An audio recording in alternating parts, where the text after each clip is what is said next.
This is Jake Frankel with Mountain Express. I'm here with Mark Crawford, candidate for North Carolina House seat in District 115. Thanks for speaking with us, Mark. Thank you. It's an honor.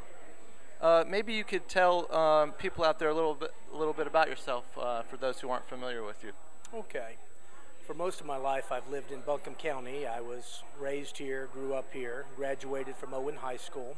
After Owen High School, I attended West Point, the United States Military Academy, and from there I was commissioned an officer in the United States Army. Spent a little over 10 years on active duty.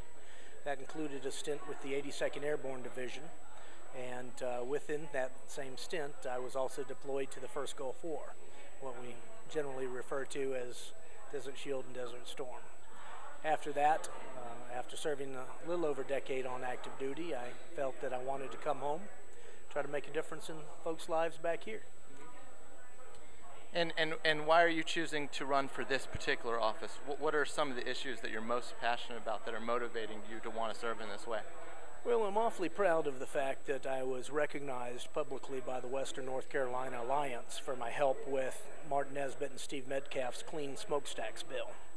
I also was one of the first co-sponsors of the original Blue Ridge Parkway bill, which has brought in hundreds of thousands of dollars to the Blue Ridge Parkway. I also drafted but never put in, being at the time one of the, I would say, most junior members of the House, one of the most sweeping anti-litter bills ever written, or at least that I'm aware of. I would love to be able to put that back in, and so that folks also understand, I did not share this earlier, and I probably should have. I've had the honor of serving in the House of Representatives. 8 years ago was when my term last ended.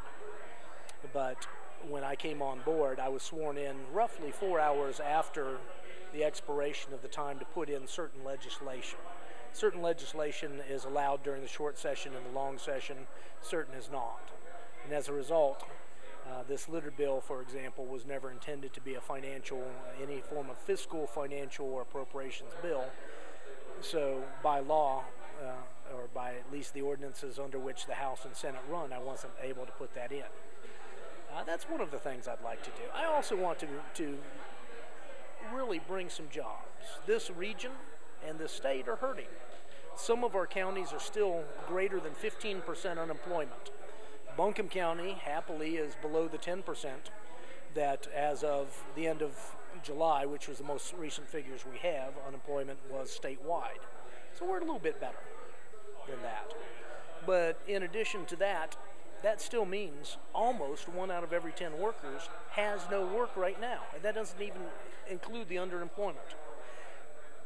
And it's not just about jobs. I want to produce bigger and better jobs. The kind of jobs where a family can work and choose either spouse to be able to make the earnings for the family, certainly not excluding both of them, but at least giving them so that if a family decides to raise their children at home and have a parent there to be with them, to allow that.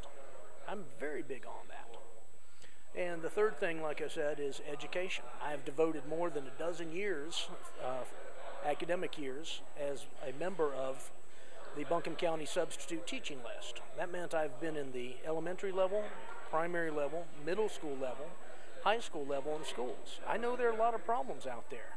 Now I got to say point blank, we got some teachers out there who are worth their weight in gold. But there are so many systemic problems that need to be fixed, and I'd like to be a part of that. And the fact that I've taught in 75% of the regular county schools in my district gives me a lead over any candidate statewide. Not to mention the last 5 years, and I've begun my 6th year as an adjunct instructor at Western Carolina University. I do feel like I've got a good grasp on the education system, and I'd like to make some changes which will help our students, help our teachers, and even help the administrators where necessary. Those are my goals. As I'm sure you know, your opponent in this race, Patsy Keever, was recently appointed by the governor to fill the seat after Representative Goforth resigned after she beat him in the primary. So technically you're running against an incumbent now, although yes. She's not going to really have a chance to legislate because this House doesn't come in session until January. But has that affected your campaign at all? Not at all, from the standpoint that soon to be, I believe she'll be sworn in 2 days from today, the date of this particular interview. She will be incumbent Democrat Representative Keever. In terms of my campaign, I'm more concerned about getting my message out, sharing with the folks what I hope to accomplish. I certainly have a record from 2 years down there. I served in what amounted to the longest legislative session in the history of the state by both calendar days and legislative days. So I know my way around. People know how I voted. They know what I've stood for, and they know what I stand for now and what I offer them. My campaign is about trying to share my ideas and how we can make a better state as a whole. And how would you say your ideas and your policy positions differ from Patsy Keever's? Well, I would have to say that she and I are pretty much diametrically opposed. She is part of the movement that is spearheaded by several liberals in this region. She was intentionally courted to take out a moderate, Bruce Goforth, and even from her own party, she decided to do that. Number one, I have never chosen to take out any incumbent and work against my own teammates. Number two, from the political spectrum, she's about this far left, and I'm pretty much this far right. Now, I tend to govern from here, and she'll try to govern from here. But basically, this is where we are.